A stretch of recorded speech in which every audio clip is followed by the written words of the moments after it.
year went fast, didn't it? Holy shit, what's up everyone? This is going to be your final normal commentary of the year. Looks like the rest of the year is dead as far as WWE goes. I think they're taping the final 2 Raws because they're so close to the holidays. And it doesn't look like anything too earth-shattering is really going to take place at all until next year. So this is going to be it. Wow, kind of sad. My final regular commentary. Now in just a couple of days, the big year-end video is coming up. The 100-question Q&A. Today, I believe, is Thursday. I hope to have this thing uploaded by Sunday the 22nd or Monday the 23rd at the latest. Every time I do a massive project like this, it seems like I always run into some roadblock or issue that delays it an extra day or two. It does not look like that is going to happen this time, so let's keep our fingers crossed. And let me tell you, it's a doozy. Now that I'm about 95% finished with it, I'm able to see the big picture here and what we're actually looking at. And this thing is close to 5 hours long. I had a pretty good time doing it too and got some really good questions, but I'll tell you, I cannot wait to finish this thing, and I'm glad that I'm finishing it before the Christmas holiday because good mic work needs some family, football, alcohol, and couch time. Which, by the way, before we even get started, I just want to wish everybody a safe and happy holiday season.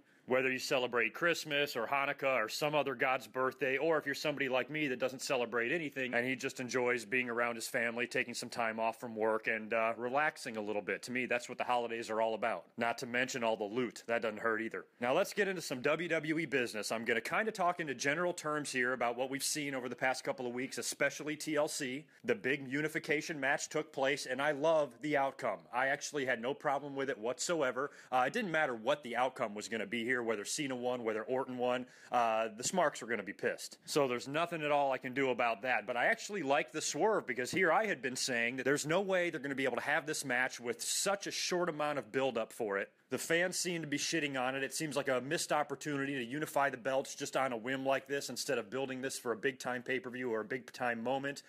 They decide to unify 2 world titles that just have decades upon decades of history and prestige to them, and they unify them in a TLC match? Come on. So I'm thinking for sure that some sort of funky ending is going to happen. They're both going to fall off the ladder with each other's belts, or there's going to be an interference. Somebody else is going to run up the ladder and grab the belts. The finish will be so fucked up that somebody will overturn it, anything like that to basically drag it out and unify the belts a little bit later down the line. But I'll be damned if WWE didn't stick to their guns and said, no, fuck it, we're going to unify it at TLC. Fine, whatever. To me, it still makes no sense. I would have much rather seen this thing unified at the Royal Rumble or in the Royal Rumble or something like that, but they chose to go with a TLC match, the day that the 2 titles were unified, possibly for the last time in history. It's going to go down in the record books as being unified during a TLC match. The traditional fan in me doesn't really appreciate that. But if I want to preach to all the smarks to let go of the past and accept that times have changed, that I need to do the same thing. So if the WWE decides to unify these belts in a meaningless pay-per-view that nobody's going to remember, fine. Who the fuck am I to criticize them? Go ahead and unify the belts, and they did. No bullshit ending, no fucked up finish. John Cena, guess what? He lost clean.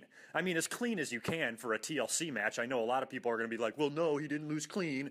He didn't get pinned. He didn't submit. It doesn't fucking matter. He lost a fight straight up. There was no interference. It wasn't 2-on-1 or 3-on-1. It was a straight up fight. Anything goes. No holds barred. He was outfought and outsmarted, and Randy Orton beat him clean. The handcuffs weren't cheating. John Cena, he was welcome to put handcuffs under there if he wanted. He could have handcuffed Randy Orton. Randy Orton's the one that outsmarted him and thought to bring the handcuffs there. And I thought it was kind of creative in a way. I mean, John Cena had the whole entire ring ropes chained to his arm, and he's carrying the ring ropes up the ladder with him, trying to fight off Randy Orton. And I think the finish just was they were both up there, and Randy Orton knocked him off, or maybe he pulled him by. That's right. He pulled him by the ring ropes off of the ladder, and he just went headfirst into the table, basically rendering him unconscious. Randy Orton easily scales up the ladder and grabs the belts. That is not the finish I was expecting for a John Cena match. To me, in my head, I thought this was going to be a nice way to cap off what has been a dominant year for John Cena. I mean, he started out so hot. He had a great year, not to mention his victory over The Rock, winning the WWE title. Even when he got injured, he was only gone for a few weeks. He came right back and won the world title again. The guy just tore through everybody this year to the dismay of the haters. And I thought John Cena, the poster boy, the true face of the company, was going to be the guy to unify these titles. But they chose to go with Randy, and in the fight that Randy and John had at TLC, Randy kicked John's ass. And the match itself, by the way, between John Cena and Randy Orton wasn't bad. I believe there was some "this is awesome" chants. Those guys put on a pretty decent TLC match. Keep in mind, you people that don't think John Cena or Randy Orton, for that matter, can wrestle, none of these guys are Jeff Hardy, okay? They're not 210 pounds. These are big-time heavyweights you got up there flying off of ladders. Why don't you spend 20 years in the gym and get as big as those guys, and you tell me how easy it is to fly off of ladders and make it look good? So I think Randy Orton and John Cena did a great job in that match. And Randy Orton is back. I mean, wasn't it this year? It was a few months back. I was saying in commentaries, like, hello, WWE, Randy Orton is sitting right there. They seemed at one point earlier in the year, I think after WrestleMania, when The Rock left and Brock left and Taker left and everybody left, that they were really hurting for star power. And I was the one speaking up saying, hey, you know, you got Randy Orton there. He's jobbing to everybody. I remember when he was losing mid-card matches on Raw to Wade Barrett. He was basically eating shit for getting suspended again. Let's not forget, supposedly this guy has 2 strikes. Now, with the way they are pushing Randy Orton right now, the way they are making him the face of the WWE in the storyline, he was the one that beat John Cena clean to unify the 2 titles. It makes me think that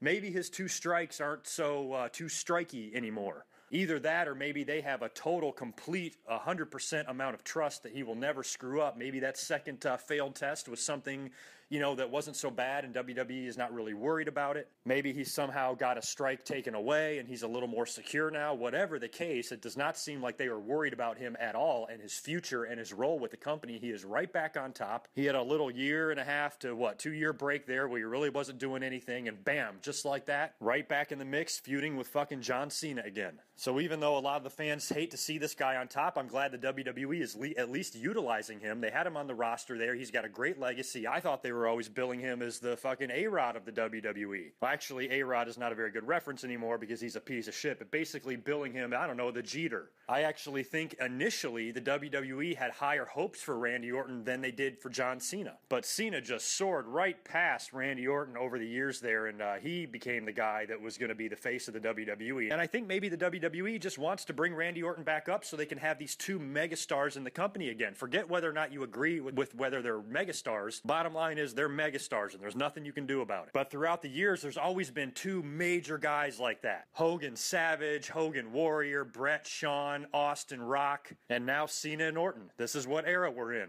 10 more years, it'll be 2 other guys. So for me, Randy Orton's reascension to the top of the WWE just gives the WWE another top player to work with. That's a good thing, especially when 6-7 months ago, everybody was complaining that WWE was hurting for star power. They brought one of their stars back. Now you got John Cena, who's a 78-time world champion. You got Randy Orton, who's a 65-time world champion. Main event players for as long as they can stay healthy. What else happened on TLC? Daniel Bryan and CM Punk had a handicap match, each of them. One of them opened the show, CM Punk versus The Shield. Punk beat him. They're teasing the dissension in the ranks amongst The Shield. It looks like Roman Reigns, Dean Ambrose, those guys are going to start to break out. Definitely in 2014. They're probably saving this. 1 week The Shield is in disarray. The next week they have their shit together. So WWE is just holding this off until they feel like they want to break somebody out. And you can already tell which way it's going. Dean Ambrose is starting to get the attitude, you know, in his promos. He's kind of, you know, hogging the spotlight the same way Shawn tried to take it away from Diesel. Or maybe even the same way Triple H tried to take it away from Batista in Evolution. You can see Roman Reigns playing that role as the big monster in the faction that is about to fucking strangle the leader. So Ambrose and Reigns, I think, are going to be the main players here. I don't know where this leaves Seth Rollins. I'm sure he will do something in the singles department as well, but I think Ambrose and Reigns are the 2 guys that WWE really wants to push hard. I actually think that a Shield breakup might hurt Seth Rollins. Maybe I'll be wrong. Hopefully he can be just as over and popular as his 2 partners. But good Mike Works eyes only see dollars in Reigns and Ambrose at this point. And plus, somebody needs to tell Seth Rollins that half of his hair is yellow. A bunch of other stupid matches took place on TLC, including Diva's match. AJ Lee retained her title, beating Natalya. A lot of people thought AJ was going to lose because apparently there's some internet story going around that she got into it with some NBC announcer. I don't even fucking know. AJ Lee could be out of her mind in real life for all we know. I don't know what to make of the story. Don't know, don't care. Hope AJ doesn't get in any serious trouble, like being let go or anything like that for it. But she's winning matches. They're keeping the belt on her. They might not be that pissed off at her. But whatever it was that took place between AJ and that announcer, I don't even give a shit. Daniel Bryan, unfortunately, was not as lucky as CM Punk. He lost his handicap match to the Wyatts, which you kind of had a feeling. The Wyatts are on their way up. A win over Daniel Bryan is probably a good way to help get them over, and it doesn't hurt Daniel Bryan any because he lost a 3-on-1 match. And he's just a little guy. You can't hold it against him for losing. And I told you, I've been saying ever since SummerSlam that don't count him out of the title picture, and what happened on Raw. John Cena interrupts Randy Orton's title ceremony to say, hey, remember last week when I said if I win, I'm going to give Daniel Bryan a title shot? I think you should do the same thing. Not sure why John Cena's out there making matches, but that's beside the point because it involves Daniel Bryan, and that should please everybody. Of course, Randy Orton says, fuck you, go to hell. I just won these belts. I'm not fucking defending them against that little piece of shit. The Authority is discussing it in the ring, and they say, oh, yes, you are. And the main event of Raw is going to be Daniel Bryan versus Randy Orton for the WWE title. I told you he'd be back. And you know what else impressed me about that match? It went about 36 minutes. It was long and it was good, and it ended in a disqualification with a low blow. Did that piss me off? Not really. Because all that tells me is that Randy Orton still cannot defeat Daniel Bryan, which is what John Cena and the announcers were constantly reminding everybody about. Randy Orton escaped another title match with Daniel Bryan holding onto his title, but he didn't beat Daniel Bryan. So the only thing the low blow and the disqualification victory for Daniel Bryan meant is that Daniel Bryan is going to get another shot. And it might be coming at the Royal Rumble. Now, John Cena also runs out there and gets involved. Randy Orton lays out both of them, and he stands over both of them holding up the unified titles. Now, this makes me think that we could be looking at a triple threat match for the Royal Rumble, but I'd kind of like to see a one-on-one match. I think you need as many big-name stars in the Royal Rumble as you can get. Unless you did a stipulation where the losers of the triple threat match can still enter the Royal Rumble, provided the Royal Rumble comes after the title match. But we also have a long time until the Royal Rumble. We've got over a month. You know, WWE builds a goddamn unification match in 3 weeks, and now we got a ton of time until we get to the Royal Rumble. So there's lots of time to speculate, but I would not be surprised whatsoever if Daniel Bryan is involved in the WWE title match at the Royal Rumble, whether it be one-on-one with Randy Orton or whether it be a triple threat with John Cena. I'm sure he's going to be involved, and that should make everybody happy. In the meantime, it looks like he's got another feud to deal with, and that's the Wyatt family. He lost to him at TLC. It looks like he's still dealing with him now, according to the Raw tapings that I've been reading for next week, which, by the way, that Raw looks kind of stupid. I read the results. It seems to be heavily Christmas-themed, which, hey, it's Christmas, so what the fuck? Can't blame the WWE for doing it, but apparently there's even matches with Christmas trees and presents in the ring and shit like that. It's going to be a really hokey show. Most of the holiday episodes are. They've been doing this shit for years. Thanksgiving food fights, you know, fucking Santa Claus matches and all sorts of shit. And a lot of times on these holiday-themed shows, nothing earth-shattering ever takes place. And of course, they're taped. And actually, now that I mention it, I'm not even 100% sure if the Raw on December 30th is taped or not. I'm assuming it is. I thought that I read that it was, but I'm still not 100% positive. And actually, on those Raw tapings I just read for the 23rd, it did mention that Jerry Lawler was not on commentary. Wow, I wonder why. Do you think he got fired for the selfie? Yes, I saw the fucking selfie. I couldn't goddamn believe it. Somebody mentioned it was a knock on Obama for taking a selfie. Yeah, it might have been, but Obama doesn't take selfies during the goddamn State of the Union address. He was sitting in the audience at some bullshit. You know, these guys are on the fucking job. The night after a pay-per-view with a great tag team match in the ring. Do you know how good I think the Rhodes brothers are performing as tag team champions? I'm pretty much entertained with every single match that they are in. You know the belts are coming off them soon. You know there's probably going to be a breakup taking place. We might even see these guys wrestle at WrestleMania. But for right now, their work as a tag team is phenomenal, and they are having great matches, and good for Goldust, good for Dustin. At his age, man, being able to get in that outfit and put that makeup on, he looks exactly the same way he did in 1996, and I dare say he moves the same way too, and his matches are just as good. And he ain't young. Dustin is getting up there. The tag team division in the WWE is good, I gotta say. I love the Usos. The Shield, of course, is awesome. You got the crazy Matadors running around. The Real Americans are solid. You know, there's some really good teams. I think that goes really unnoticed and unappreciated. You know, I mean, the WWE has brought back the tag team division, a division that has been virtually dead for, I don't know, 15 years. You know, having Triple H in charge is not the worst thing in the world. I'm trying to think what else is going on storyline-wise currently in the WWE right now. Big E is still your Intercontinental Champion. He beat Damian Sandow at TLC. Looks like he's created a friendship with Mark Henry, which is cool. I like Big E. Everybody else seems to like him too. I hope he hangs on to the Intercontinental title for a while. Dolph Ziggler seems to be in a mini feud with Fandango. Damn, Dolph Ziggler just isn't doing shit anymore, is he? He's exchanged some wins and losses with Fandango, and on the Raw taping that I just read, the Christmas-themed episode, apparently they had some sort of match with, Christmas shit involved. Oh yeah, CM Punk and Triple H. Did I even talk about that? I mentioned how Punk beat the Shield in the handicap match at TLC. Then on Raw, he has a confrontation with Shawn Michaels. Shawn comes out there and confronts CM Punk about the previous week, and that was a great Raw ending, by the way, the Ascension ceremony. I never got a chance to talk about that. But all of those legends in the ring and guys fighting and super kicks and pedigrees being thrown, I thought it was a great ending to Raw. And Shawn Michaels caught CM Punk right in the face with a super kick after CM Punk attacked Triple H. CM Punk's also been cutting some promos on the Authority, specifically calling out Triple H and Stephanie, and it looks like this could lead to an eventual match between Triple H and CM Punk. I don't know if this is something they're going to do at WrestleMania and hold off. It looks like it may be.